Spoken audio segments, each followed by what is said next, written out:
Salam dari London. Kita nama Erik.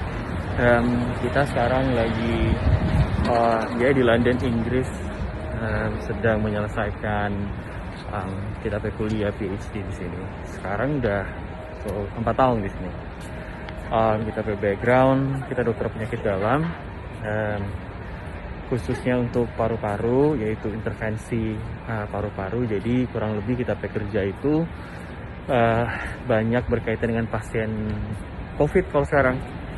Tapi yang sebelum-sebelumnya ya pasien paru, seperti penyakit-penyakit paru, misalnya penyakit kanker paru, tuberkulosis, dan lain-lain.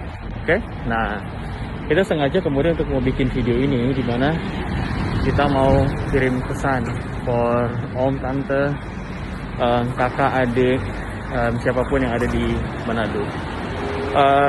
Yang kita mau kirim pesan yang pertama adalah kita sebelum kita kirim pesan, kita sekarang lagi di Regent Street. Ini kita pertama kali keluar sejak 1,5 bulan yang lalu. Jadi kalau nggak salah itu sebelum mulai puasa terakhir kali kita keluar rumah. Setelah itu memang di rumah terus. Selain memang anjuran pemerintah, kita juga memang membatasi keluar, selain memang juga banyak pekerjaan yang ada di rumah.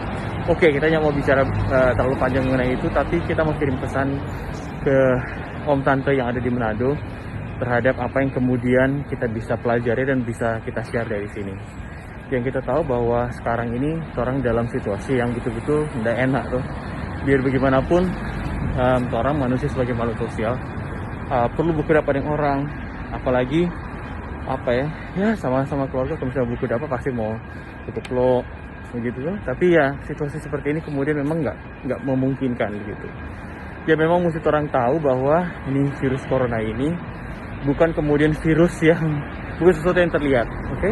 Kalau mungkin orang lawan sesuatu yang terlihat sih lebih gampang, tapi ini orang ingin tahu. Jadi orang yang kemudian berusia muda yang tanpa gejala, ya mungkin mereka nggak ada sakit apa-apa, tapi orang bisa jadi carrier atau bisa jadi orang yang bawa itu virus.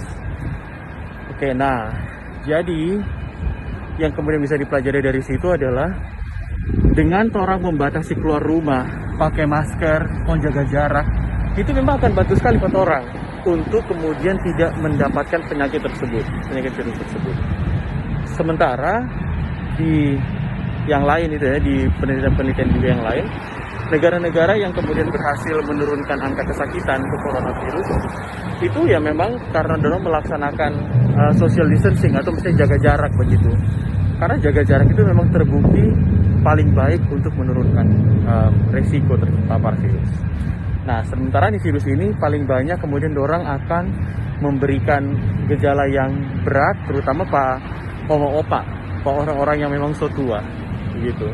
Sementara orang ini yang usia muda itu bisa saja, sekali lagi tadi kita bilang, bisa tanpa gejala. Jadi kalau misalnya tanpa gejala ya kelihatannya biasa-biasa. Mereka itu orang kalau misalnya buku dapat dengan orang yang lebih tua, dia boleh jangkit itu virus. Oke?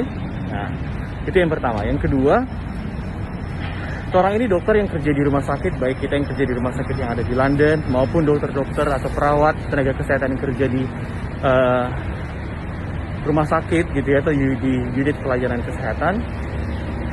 Orang ini lagi berusaha sedapat mungkin untuk menata laksana banyak sekali pasien. Kadang-kadang orang ingin tahu karena gejala corona itu bisa bermacam-macam. Memang betul banyak yang bilang kalau gejalanya itu bisa demam, batuk, sesak, itu gejala yang umum.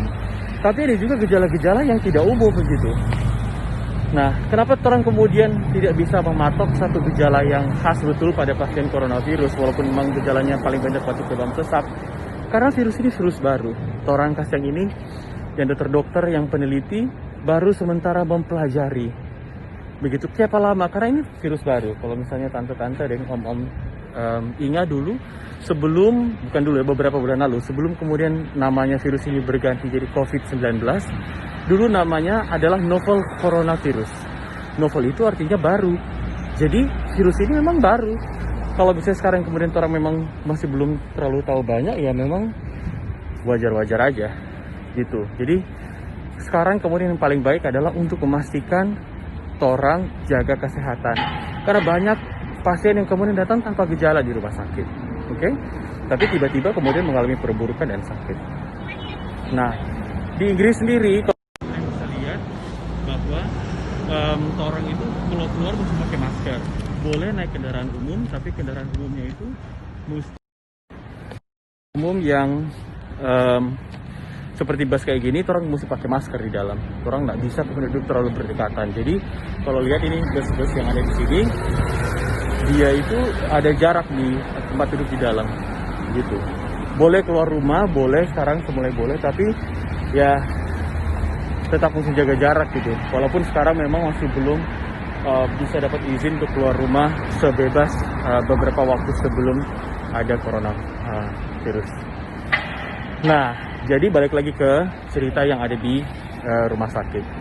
Kadang-kadang, bukan kadang-kadang, tapi banyak sekali pasien, terutama yang usia lanjut yang punya penyakit-penyakit penyerta kayak gitu. Misalnya darah tinggi, kencing manis, begitu. Orang itu memang lebih mudah untuk kemudian sakit. Kadang-kadang pasien juga masuk dengan keadaan stroke atau serangan jantung atau apapun gitu. Tapi adalah prosedur yang memang sudah wajib dilakukan oleh kami di rumah sakit, mengingat ada juga orang-orang yang tadi tanpa gejala untuk melakukan pemeriksaan. Jadi walaupun mungkin dia masuk keluhannya misalnya serangan jantung gitu ya, atau stroke, atau misalnya as simple as kecelakaan gitu, tetap sekarang mengingat adanya virus baru ini, orang mesti melakukan screening. Nah, screening ini bertujuan untuk memastikan bahwa orang-orang yang tadi tersebut yang masuk ke rumah sakit tidak memiliki virus corona itu. Oke?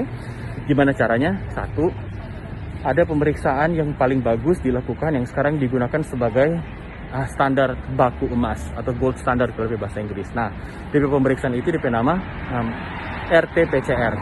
Jadi itu pemeriksaan saya masuk ke korek rupa semaring korek hidung dia rupa panjang.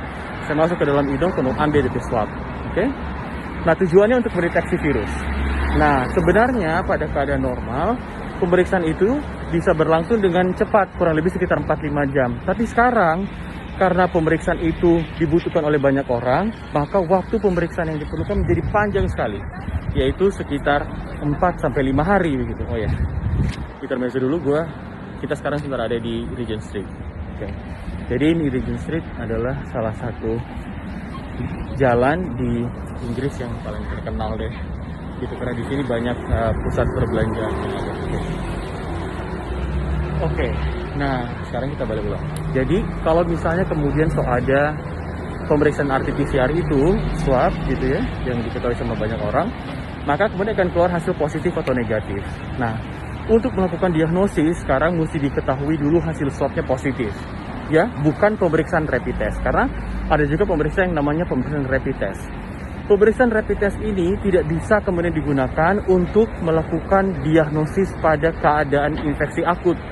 Karena si rapid test ini lebih cocok untuk digunakan untuk melihat apakah orang tersebut sudah ada antibodi terhadap coronavirus. Jadi dia mesti dapat dulu DP sakinya. Bisa kalau kemudian dia dapat DP saki, dia dites gitu. Karena pasti hasilnya bakal jadi nggak baik. Atau kalau di dunia kedokteran terkenal kalau rapid test itu masih tinggi sekali angka false negative. False negative itu dia hasilnya negatif padahal semestinya mungkin bukan negatif. Nah, itu kalau misalnya rapid test. Makanya kita teman-teman dokter yang ada di sini, orang tidak menganjurkan sebenarnya untuk melakukan pemeriksaan rapid test untuk melakukan diagnosis di awal. Oke? Jadi, kalau misalnya mau melakukan pemeriksaan itu, misalnya ada orang sakit masuk rumah sakit, atau ada orang yang dicurigai untuk masuk, untuk didiagnosis dengan coronavirus, maka yang orang mesti lakukan adalah pemeriksaan apa tadi? RT-PCR atau swab. Nah, jadi ini pemeriksaan mesti positif, baru kemudian orang bisa bilang bahwa pasien ini coronavirus. Atau pada pemeriksaan, pada situasi yang lain, di unit pelayanan kesehatan yang kemudian dia tidak punya pemeriksaan tersebut, maka ada pemeriksaan-pemeriksaan lain yang walaupun bukan jadi diagnosis utama atau penegakan diagnosis utama, dia kemudian bisa dilakukan untuk membantu. Misalnya pemeriksaan radiologi gitu ya, untuk lihat DP gambaran paru-paru, apakah memang DP gambaran paru-paru sesuai dengan infeksi coronavirus. Oke? Tapi balik lagi ke RT-PCR. Jadi pemeriksaan swab itu jadi penting. Seseorang akan dilakukan pemeriksaan apabila terdapat kecurigaan besar terhadap coronavirus dan hasilnya positif, maka pasien kemudian akan dibilang coronavirus positif. Setelah kemudian pasien dilakukan perawatan di rumah sakit, misalnya pasiennya meninggal, gitu ya. Jadi kalau misalnya pasiennya meninggal, maka hasil pemeriksaan RT-PCR itu kan jadi penting.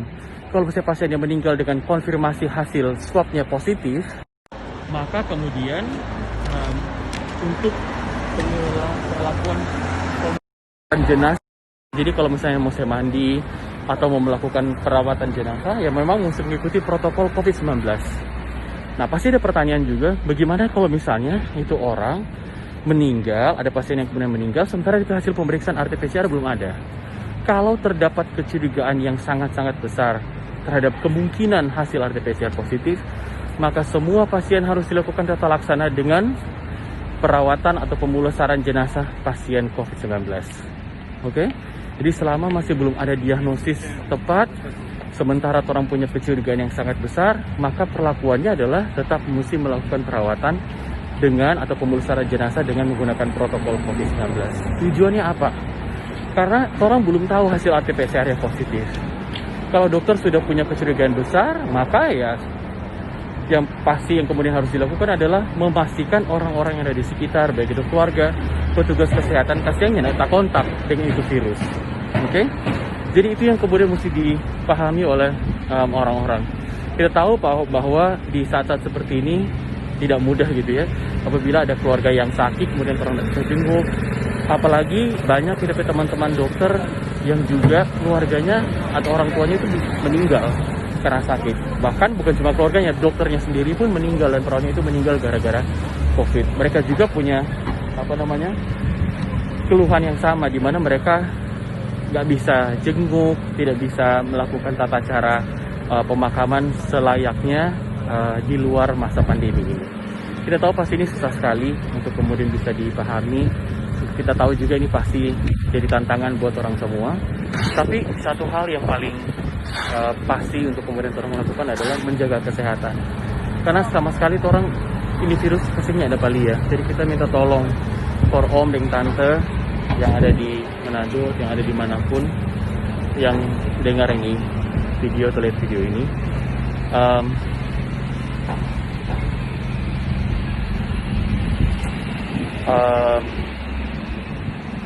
jaga kesehatan, okay? Karena kita lihat sendiri bagaimana kemudian orang yang sakit COVID itu, apalagi kalau misalnya dia datang dengan gejala atau komplikasi yang berat, sangat sulit sebenarnya untuk kemudian memutuskan ya sudah orang menjalani hidup seperti biasanya. Ya mudah-mudahan semuanya yang ada di Manado, yang ada dimanapun berada yang dengar video ini bisa memahami hal tersebut. Sekali lagi kita tahu memang ini bukan hal yang mudah, terutama untuk om, tante, keluarga yang punya kerabat yang sakit atau bahkan kehilangan saudara, bapak, ibu, anak, atau ya kerabat akibat dari COVID-19. Kita juga berharap bahwa wabah ini cepat selesai, tapi tidak ada satupun orang yang bisa memastikan kapan wabah ini akan selesai. Banyak hal baru yang memang orang tidak pernah lakukan sebelumnya, dan kali ini orang mesti lakukan hanya semata-mata untuk memutus rantai penularan. Di Inggris sebagai salah satu negara yang terkena dampak, bahkan nomor 2 di dunia setelah Amerika Serikat. Di sini angka kematiannya cukup banyak karena banyak populasi yang memang DP umur memang tua begitu. Angka kematian kurang lebih sekitar 13% saat ini. Tapi ya seperti itu bisa dilihat. Nggak ada orang, ya kita jarang sekali ketemu orang yang berjalan di sini dari tadi. Ada sih, tapi yang bisa keluar kebanyakan itu essential worker, atau bisa juga orang keluar di sini untuk olahraga sehari sekali, atau beli barang-barang yang memang orang butuhkan untuk makan atau obat-obatan. Oke, sekali lagi itu kita berharap sekali bisa cepat pulang ke Indonesia, kembali bekerja di Indonesia, juga ketemu dengan kita papa, mama, dan keluarga yang ada di Manado. Sekali lagi terima kasih. Salam dari London. Tuhan memberkati orang semua. Bye.